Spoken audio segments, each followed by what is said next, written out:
Mr. Speaker, first of all, I'm aware that the entire government is in the US. So I was looking across the aisle and seeing some of the most vociferous defenders of this government. I thought they would be on this trip, but they are here celebrating International Tea Day with us.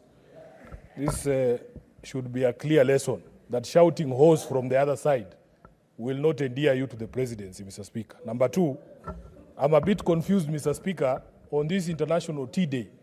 Should it be... Point of order, Senator Cherargei. Mr. Speaker, you cannot allow Senator Sifuna to be cantankerous. Mr. Speaker, under Section 105, Parliament and Senate Mwaso is an independent arm of government.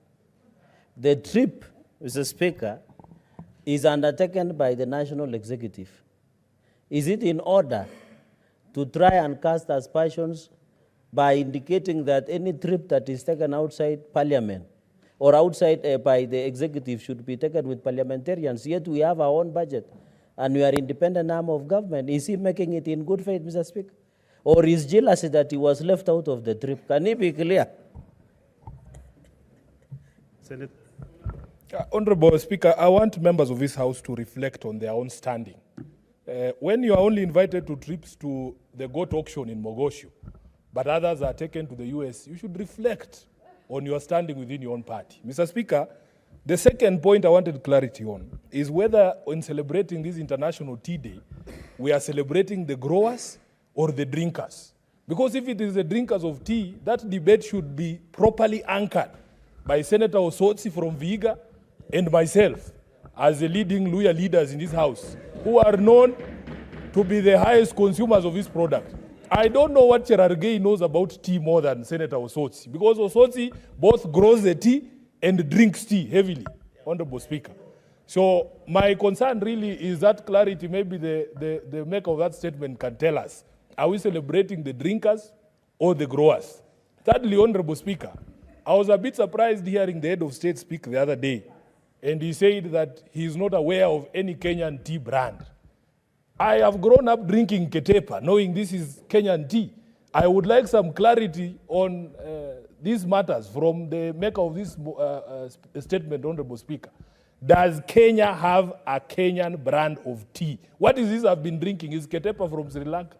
Honorable Speaker, finally, I want to encourage the leadership of the areas, Nandi and even Bomet, where this tea is grown, to also reflect on the resolution of the disputes that we have seen, especially regarding foreign companies that have been holding land in those areas and have been growing tea all these years.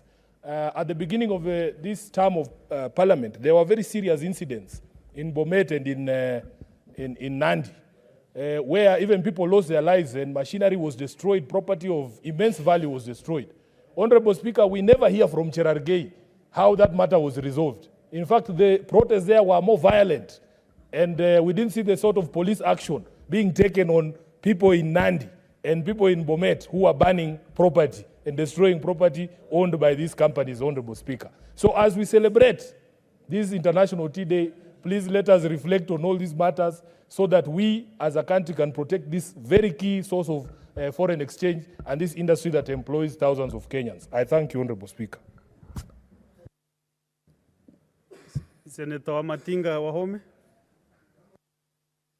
Thank you very much, Mr. Speaker. I also like to make a comment on this statement. Indeed, Mr. Speaker, sir, I come from a tea-growing region, and we produce some of the best quality tea in Kenya.